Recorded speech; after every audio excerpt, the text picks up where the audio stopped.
Jamaa yasemekana amemuua mpenziwe. Nafikiri kwa njia ya kumwekea sumu. Amemwekea sumu, lakini inasemekana amemuua mwenziwe. Alipomuua akapiga picha ambayo nafikiri umewahi iona, akasema mambo yameisha na akapotea. Baada ya muda fulani amepatikana pahali ambapo amekufa. Sasa watu wengi wanasema, is it not a closed case?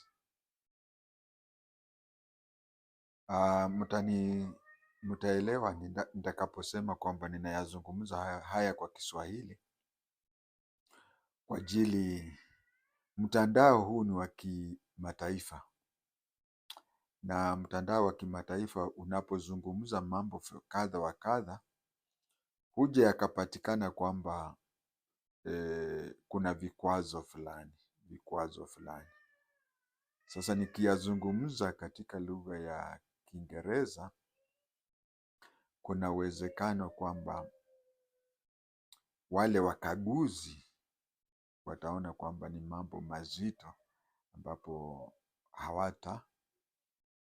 wataweka vikwazo fulani fulani kwamba hayo sio mambo ya kuonyeshwa au sio mambo ya kuzungumziwa katika mtandao wao.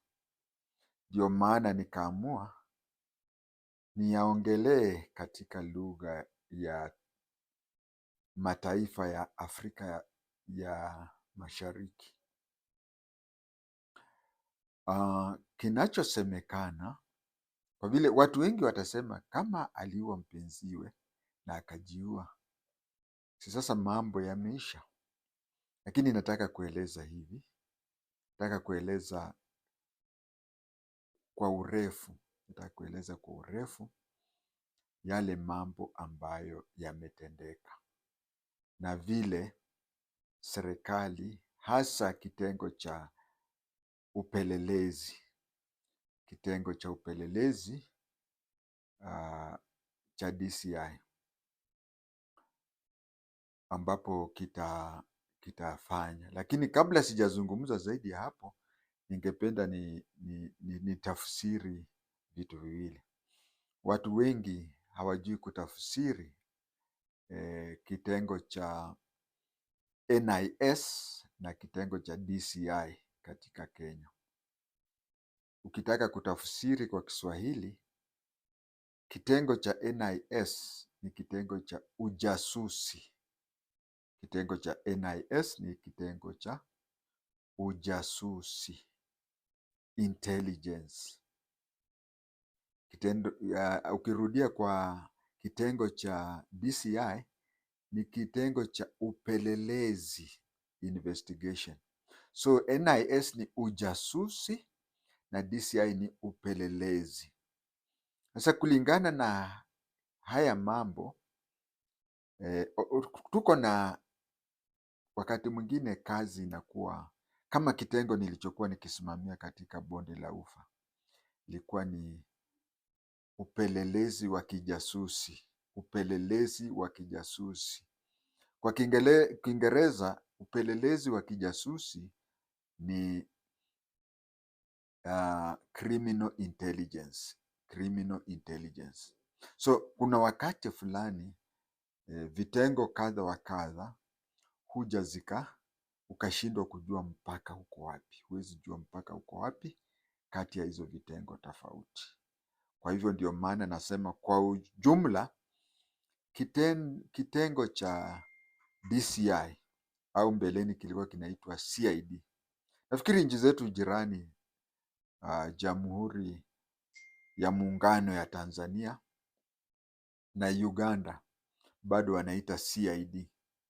Sasa CID au DCI hao ni wapelelezi, na NIS hao ni wajasusi au ni wajasusi. Sasa hii kitendo kimetendeka leo. Ukweli wa mambo ni kwamba wajasusi watataka kujua, lakini kwa umbali, kulingana na vile iko saa hii. Huenda ikawa baadaye wajasusi watakuja wagundue kwamba wanahusika, hata kama sio moja kwa moja, lakini kwa umbali. Atakuja kugunduliwa kwamba kwa umbali au kwa njia fulani wajasusi wanaweza ingilia, lakini kwa sasa tuyachukulie kulingana na vile mambo yako sasa, tuyachukulie vile mambo yalivyo. We Mwashigadi, usichekelee Kiswahili changu. Mimi ni Mbukusu kutoka Webuye.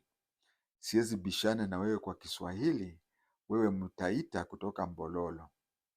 Sasa Kiswahili chako lazima kiwe afadhali kuliko changu.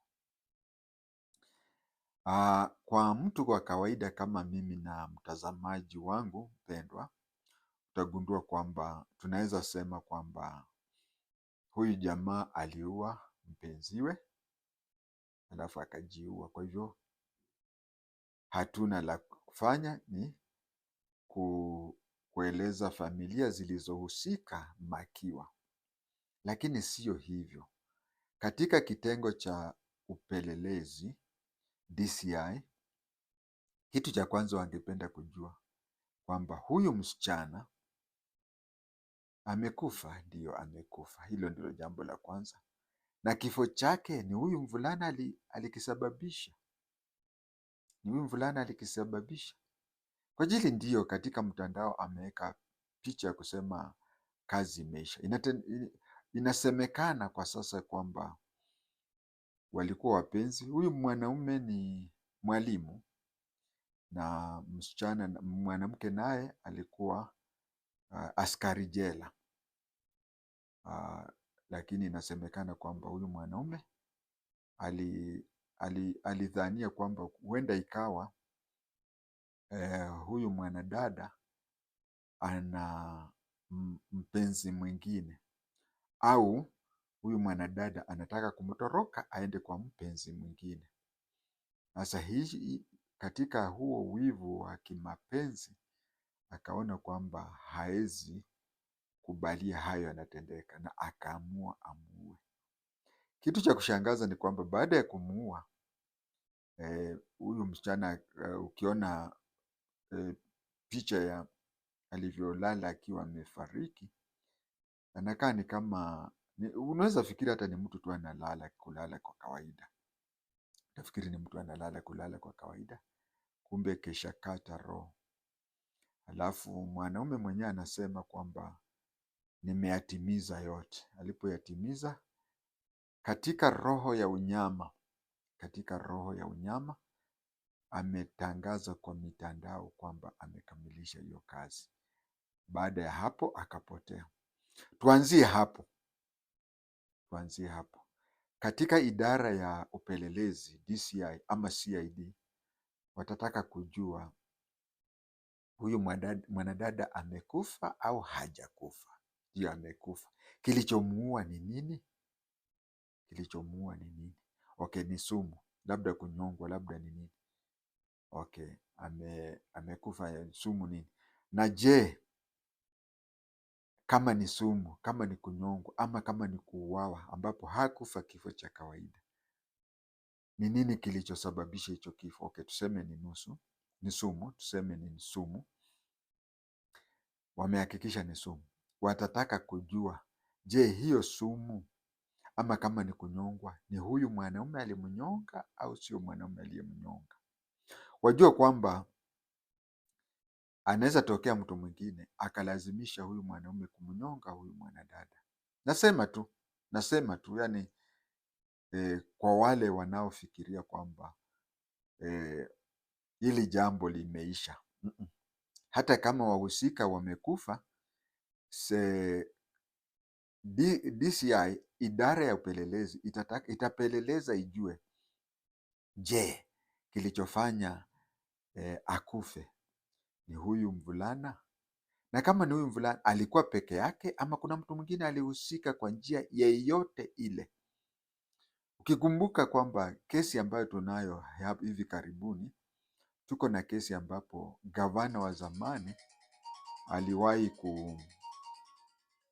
gavana wa Obado ameshtakiwa kwamba kuna kesi ya gavana Obado ambaye ameshtakiwa kwamba amemuua Sharon.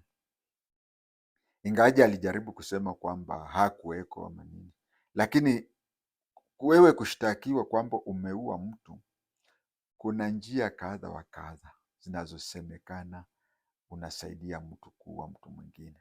Tutakuja kwa hiyo. Kwa hivyo tutataka kujua kwa njia moja au nyingine, kuna mkono wa mtu mwingine. Je, kuna mtu alimsaidia huyu kupata?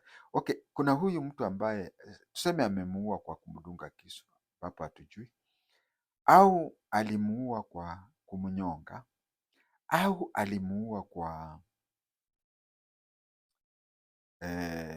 kwa njia yeyote ile. Je, hii sumu alipata wapi? Alinunua wapi? Na mwenye kumuuzia sumu, unajua wakati unauza vitu, kuna sheria za kuuza vitu vya hatari kama hivyo. Kama vile katika vituo vya kuuza petroli, ni vigumu sana wewe kwenda na chombo chochote ununue mafuta ya petroli uondoke nayo. Itakuchukua muda, labda ueleze kwamba gari imekwama pahali fulani na siwezi sukuma kitu kama, lakini hautauziwa tu hivyo hivyo. Watajaribu kukupeleleza wajue kwa nini unanunua petroli jerikani mzima.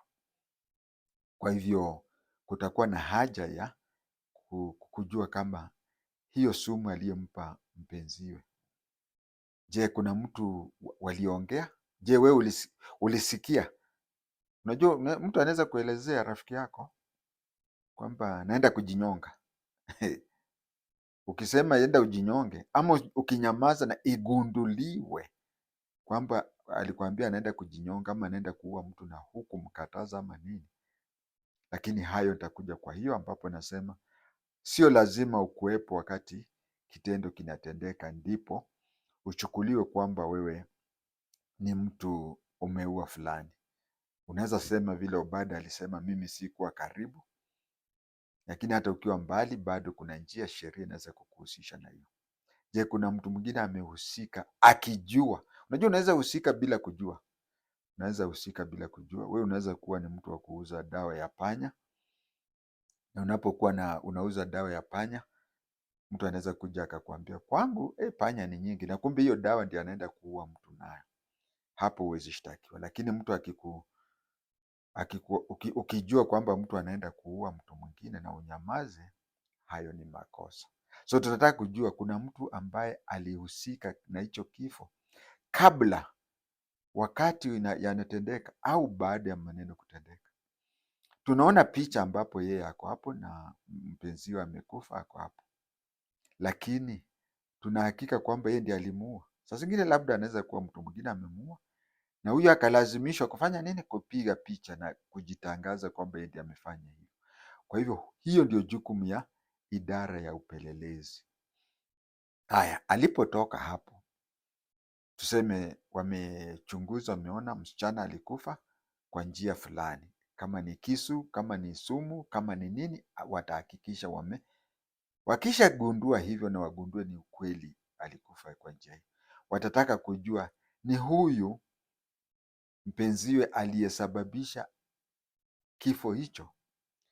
Okay, wamefika pahali wameona ni kweli mpenziwe ndiye alihusika na hayo.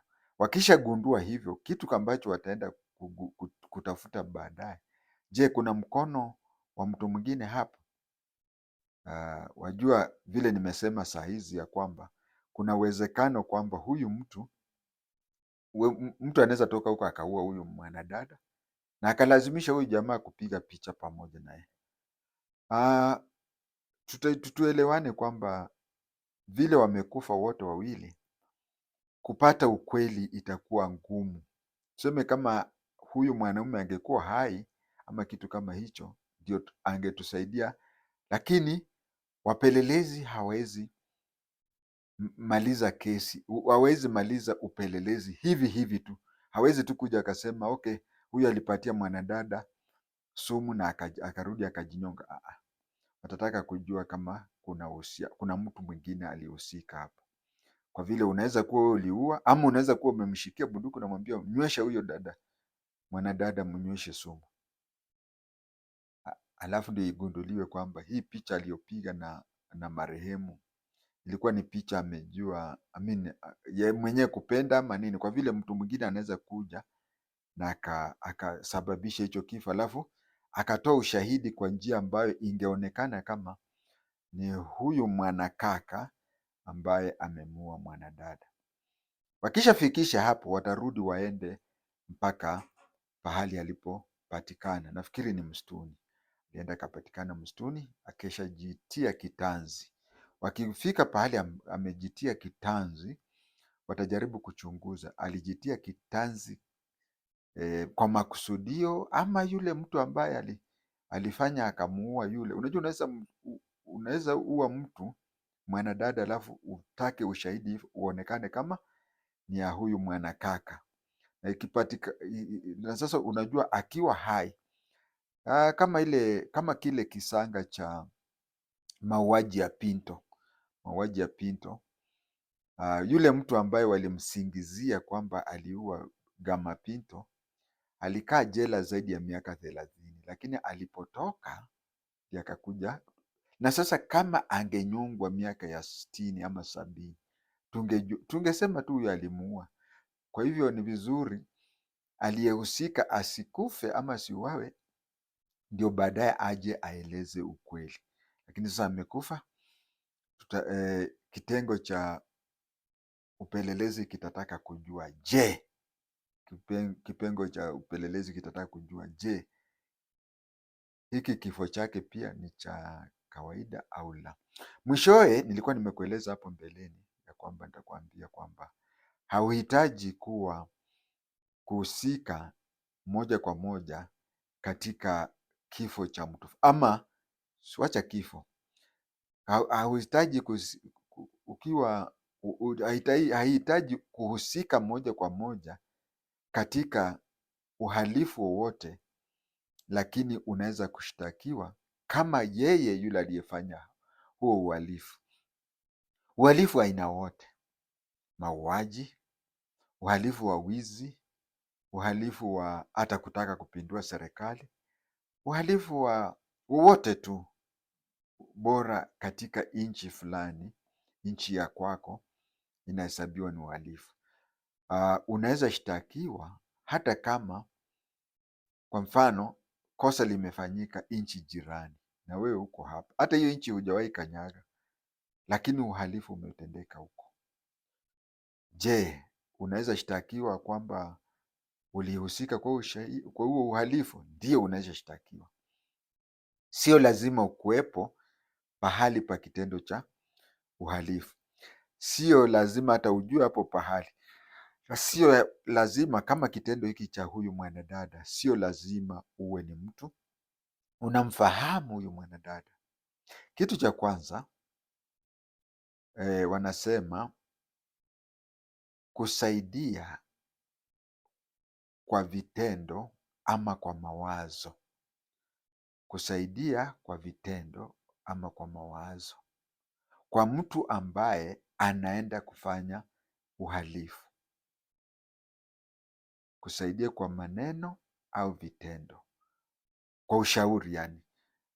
Umeshauri mtu vile atafanya ndio afanye makosa, ndio umemshauri. Kwa hivyo yale matendo amefanya utahesabiwa ni kama wewe uliyafanya. Mtu anaweza kukupigia simu kutoka nchi jirani akwambie nataka kufanya hivi na hivi. Mnaongea kwa simu, hujawahi enda hiyo nchi, lakini anakwambia nataka nifanye hivi na hivi. Anaweza kupigia simu au anaweza hata kuja hii nchi ambao wewe uko. Nimesema nchi, sijasema hata kijiji, sijasema kwamba hata miji, Sitaki kusema ati ametoka mji fulani, hata nchi ingine. Anaweza kuja kwako kwa ushauri, na akikuja kwako kwa ushauri kuna njia nyingi. Anaweza kuja kwako kwa ushauri kama anaweza kuja akataka ushauri kwako kama mtu ambaye ni rafiki, ama ni mtu ambaye ana ujuzi zaidi fulani ananisumbua, ama ningependa kuiba katika duka la jumla fulani, ningependa niibe, unaonaje? Unaweza kusema okay, fanya hivi na hivi. Unataka kuiba, fanya hivi na hivi, na aende aibe, alafu wapelelezi waje wagundue kwamba ulimwambia hivyo. Hiyo ni makosa. Ukimpa ushauri wakati anapanga kwenda kufanya, kabla hajafanya hicho kitendo. Akifanya hicho kitendo kwa ushauri wako ni makosa. Ya pili, ukijua kwamba kuna makosa inaenda kufanyika na ukose kueleza serikali. Kwa mfano, ujue kwamba kuna mtu anataka kwenda kwa duka la jumla aende aibe, na huelezi wenye duka la jumla au huelezi polisi, hapo unashtakiwa. Na wakati ambapo anafanya hicho kitendo, kwa mfano tuko kwa duka la jumla, tunapokuwa kwa duka la jumla, wewe unamzungumzia yule mvulana au msichana ambaye huchukua pesa, ambaye ukinunua kitu ndiye anachukua hizo vitu. Saa zingine unamzungumzia kwa njia ambayo umepanga na mwenzako. Sasa huyu karani anaposhughulika na wewe, rafiki yako anatoroka polepole na vitu kutoka katika hilo duka la jumla bila kulipia. Kwa hivyo umemsaidia wakati. Unajua, tumepeana mfano kusaidia mtu kabla hajatenda hicho kitendo. Kitendo kisije kikatendeka na ukaanza kusema hiyo tuliongea na yeye kabla afanye kitendo. No, kama ulimsaidia kwa mawazo kuhusu kabla atende hicho kitendo, utashtakiwa. Ya pili, anapokuwa anafanya hicho kitendo, je, wewe ulimsaidia? Katika boma la mtu tuko na bawabu. Bawabu ni watchman. Sasa wewe unakuja unaambia bawabu, nafikiri kuna kitendo kinatendeka upande ule. Bawabu anaenda huko, naye mtu anatoroka na kambuzi kutoka hiyo boma. Tunaona umemsaidia wakati anafanya hayo makosa. Na pia kuna wale unasaidia baada ya kufanya hicho kitendo. Sasa tunapozungumzia wale wanamsaidia baada ya kutenda hicho kitendo, tunazungumzia watu ambao wanaficha wahalifu.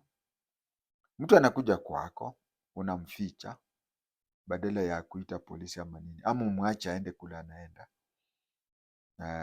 Unajua, ukimficha ukijua, unatakana ujue unajua, si ati unajua. Unaweza weka mtu pahali na hujui makosa amefanya, hayo ni mambo tofauti. Lakini wewe unajua amefanya makosa, unajua amefanya makosa na unamficha, au unajua amefanya makosa na amejificha pahali fulani, seme msituni, alafu huendi kwenda kueleza vyombo vya usalama, hiyo pia unashtakiwa. Je, haya yanahusianaje na hii kesi ambayo tuko nayo? Nitasema hivi, kuna mtu aliwahi elewa kwamba huyu kaka anataka kumdhuru, hata kumuua huyu mwanadada. Kama kuna mtu alikuwa anajua na hakuchukua hatua yoyote, anaweza shtakiwa kwa kukosa kuzuia uhalifu. Kukosa kuzuia uhalifu, failing to prevent a felony, atashtakiwa na hilo. Je, kuna mtu alimshauri? Wacha nikuelezee vizuri. Unajua, kuna watu wengine tunaongea maneno lakini hatujui hayo maneno yanatuletea shida gani. Kwa mfano, mtu anaweza sema naenda kujinyonga, Mwambie tumeona watu wangapi wakijinyonga, enda ujinyonge. Na ajinyonge kisheria. Umemwambia enda ujinyonge kisheria. Ngaje wakati unaambiwa ujitetee kabla hukumu, that is mitigation, hapo unaweza sema nilikuwa na mzaha tu, lakini kisheria umepatikana na hatia. Kwa hivyo hivyo ndivyo nimesema. Je, kuna mtu yote alishauri huyu kaka, kuna mtu alimshauri kwamba kwanza alijua kwamba anaenda kuua mpenziwe? Na kama alijua, mbona hakwenda kumpa tahadhari huyu mwanadada? Au kama sio kumpa tahadhari, je, hakwenda kuambia vyombo vya usalama? Ulichangia kwa njia fulani, hata siku hiyo ya huyo mwanadada kufa. Je, ulijua hivyo na hakuna chochote kilitendeka? Alipokuwa akitoroka kwenye eneo la tukio, je, ulimsaidia kwa njia fulani? Unaweza msaidia bila kujua amefanya kitendo fulani. Saa zingine unaweza mkuta ako na nguo iko na damu mingi mingi, unamuuliza na nguo yako iko na damu? Kwambia nimetoka kichinjio, tulikuwa tumechinja kambuzi sasa. Ama kuna watu wakora, watu wangetwa. Lakini ukiwa umejua kwamba amefanya tendo kama hilo na ukakosa kuelezea serikali ambapo iko, una hatia. Lakini cha muhimu kabisa ni kwamba hawawezi acha hayo maneno kwa sasa, hawawezi yaacha vile wanayaacha hivi.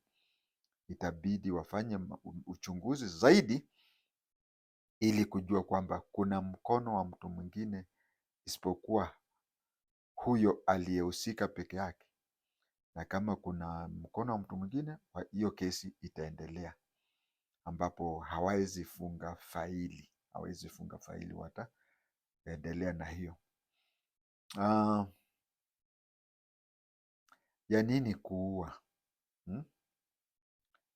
Tuko wengine wetu tumezeeka, tuko na miaka 60 na nusu, 65, na tumepitia mengi. Hata saa zingine tunapokuwa tumekaa kivyetu, huwa tunayafikiria, tunakumbuka kuna njia nyingi ambapo